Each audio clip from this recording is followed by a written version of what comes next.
Physical fitness. Well, fit for what? To run a 4-minute mile? Or to win a marathon swim? Well, certainly the professional athlete needs to be fit. But for the ordinary man, there is also a very important reason. He stands to gain a more active life, both physically and mentally. And as an added bonus, he may even extend his lifespan a good few years.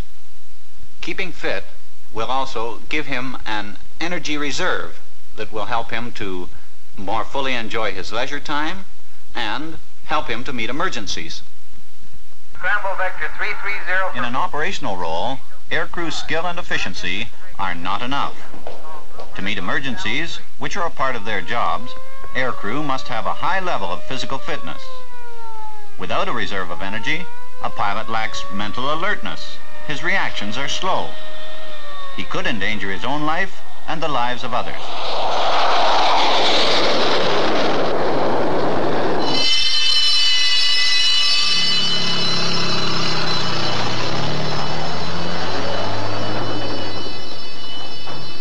To safeguard property and preserve life is the code of the firefighter.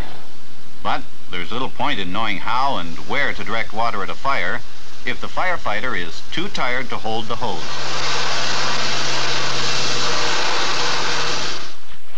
Physical fitness enables you to do your job with maximum efficiency and yet have sufficient energy reserve to cope with any emergency. Only by doing regular, vigorous exercise can the lifeguard make that rescue. But most of us are like the office worker. We slow down easily, and our leisure time is too inactive. We have no reserve of energy. A hurried call from home, a domestic emergency, then a hard run across the parking lot that could mean suicide.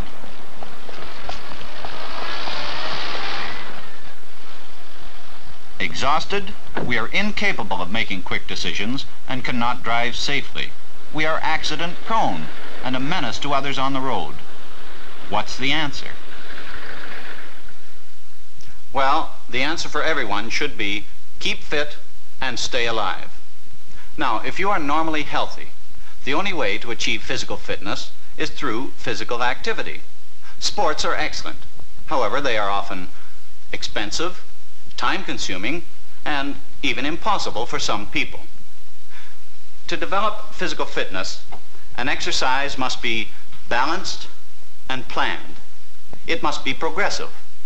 And above all, it must be vigorous and regular. A little vigorous activity once a day is much better than a lot of activity once a week. Well, with these requirements in mind, the Royal Canadian Air Force developed a system of exercises and called it the 5BX plan. 5BX simply means the 5 basic exercises. In this plan, there are 6 charts. The 5 basic exercises in chart 1 are easiest to perform and become progressively more difficult up to chart 6. In each chart, the number of times that each exercise is repeated also gradually increases, but keeping within a total time limit of 11 minutes. Everyone starts on the lowest level of chart 1. Younger persons progress at a more rapid pace and, depending on their physical capacity, reach and maintain their level on charts 4 or 5. Older persons progress more slowly and reach and maintain their levels on charts 2 or 3. In other words, if you are 20 or under, you increase the number of exercise repetitions from day to day. But if you are, say, 40 to 49 years, you increase the number of repetitions only each week until you reach the level of fitness prescribed for your age grouping. It is the intention in this film to demonstrate the 5 basic exercises and the way they increase in difficulty from chart to chart. It will also explain those exercises that are sometimes done incorrectly. The 5 exercises strengthen and improve the endurance of all the major muscles. It also conditions the heart and lungs for strenuous activity. Here you see our demonstrators in action.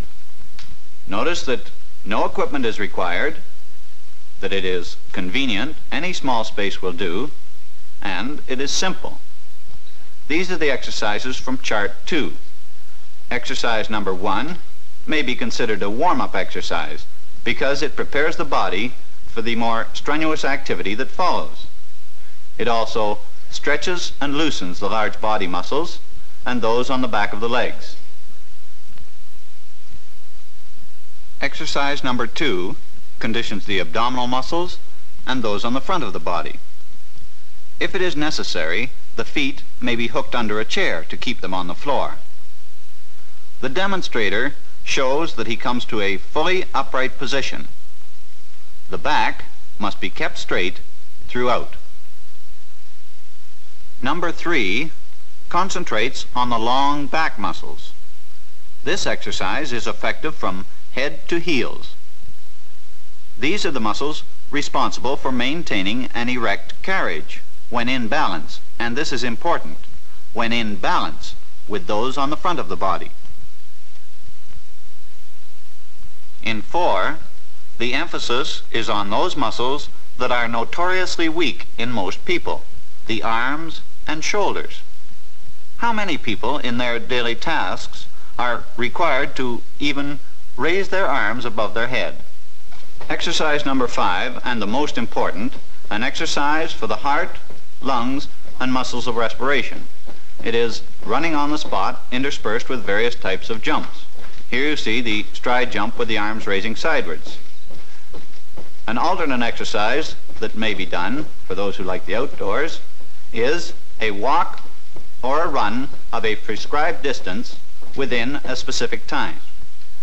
You have seen the 5 basic exercises. All the major muscles in the body have been used, so you see that it is balanced. Now we will take one exercise and show how it is modified from chart to chart to become more and more difficult to perform. Exercise 4 demonstrates very effectively the scientific progression that is a necessary feature in achieving physical fitness. In Chart 1, exercise number 4 is not very strenuous, as shown by the demonstrator. Notice that the knees do not leave the floor. In Chart 2, we see him doing the well-known push-up. See now the extra effort that is required because of the variation that Chart 3 incorporates. Chin, forehead, arms straight, back straight. Chart 4 progresses a step further. Notice how he has changed to a widespread hand position. This places greater stress on the arms and shoulders. In Chart 5, and now we are getting into the fitness class of the outstanding athlete, a hand clap is added to the push-up. The final variation and the most difficult exercise in this series is the push-up with the chest slap. It was mentioned there would be a demonstration of the correct method of doing the exercises that are sometimes done incorrectly.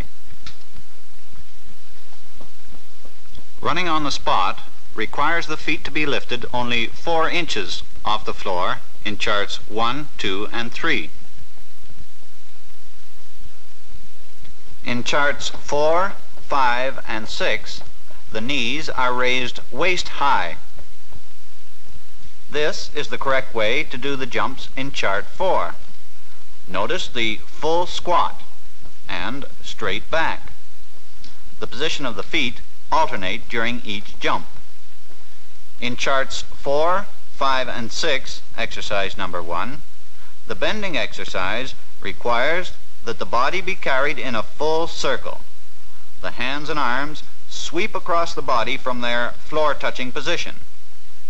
On the circle, the body is bent backward as far as possible.